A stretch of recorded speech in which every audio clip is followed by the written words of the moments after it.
అభివృద్ధి చేసుకోవడమే కాకుండా రాష్ట్రాన్ని అభివృద్ధి చేస్తున్నారు, రాష్ట్ర ఆదాయాన్ని పెంచుతున్నారు. ఈరోజు ఇది బ్రహ్మాండమైనటువంటి అభివృద్ధికి, అదేవిధంగా మహిళల పట్ల జగన్ గారు ఉన్నటువంటి నిబద్ధతకు ఇది నిదర్శనమని ఈ సందర్భంగా తెలియజేస్తా ఉన్నా. చాలా మంది ఈరోజు ప్రతిపక్ష నాయకులు వాళ్ళ కళ్ళు కనపడవు పగలు పూట, వాళ్ళు పగటిని చూడలేరు, వాళ్ళు చీకటిని మాత్రమే చూసేవాళ్ళు. అందుకనే జగన్ గారి పరిపాలనలో ఈ రాష్ట్రంలో వచ్చినటువంటి ఊహించినటువంటి సంస్కరణలు, ప్రజల్లో వచ్చినటువంటి చైతన్యాన్ని, మహిళల ఆత్మగౌరవం పెరిగినదాన్ని వీటన్నింటినీ చూడలేకపోతా ఉన్నారు.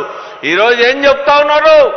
జగన్ గారు ప్రజాస్వామ్యవాది కాదంట, నిరంకుశవాదంట.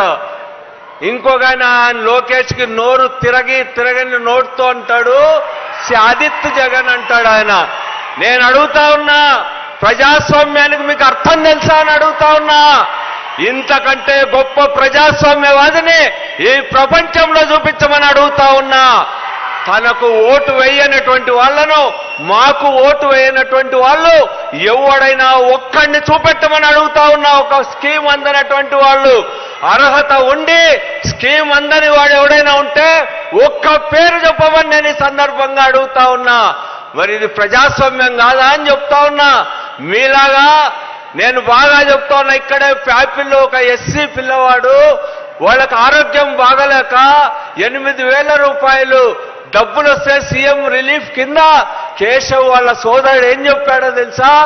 మా కండువా వేసుకుంటే 8,000 రూపాయలు ఇస్తాం, లేకపోతే ఇవ్వమని చెప్పినాడు. కానీ నా దగ్గరకు వస్తే నేను చెప్పా 8,000 కోట్ల రూపాయలు ఎట్లో ఒకటి తెచ్చుకోమని. కానీ ఆ అబ్బాయి, ఎస్సీ అబ్బాయి చెప్పాడు ఎంతో ఆత్మగౌరవంతో, సార్ వాడి దగ్గరికి ఓడిపోతాడు సార్, వాడి జెండా కప్పుకోవాలా, ఆ 8,000 ఏదో వస్తే మన గవర్నమెంట్ వచ్చినప్పుడు తీసుకుంటా అన్నాడు. అది ఆ పలానికి ఈ పలానికి ఉన్నటువంటి తేడా.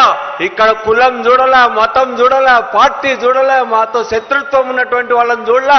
జగన్ గారు ఒక్కటే చెప్పాడు, రాజకీయం ఎన్నికలప్పుడే చేయండి, ఎన్నికల తరువాత మానవత్వంతో మనం అర్హత ఉంటే చాలు, ఏ కులమైనా ఎవడైనా చేద్దాం, వాడే మారకపోతాడా అని చెప్పి జగన్మోహన్ రెడ్డి గారు చెప్పారు.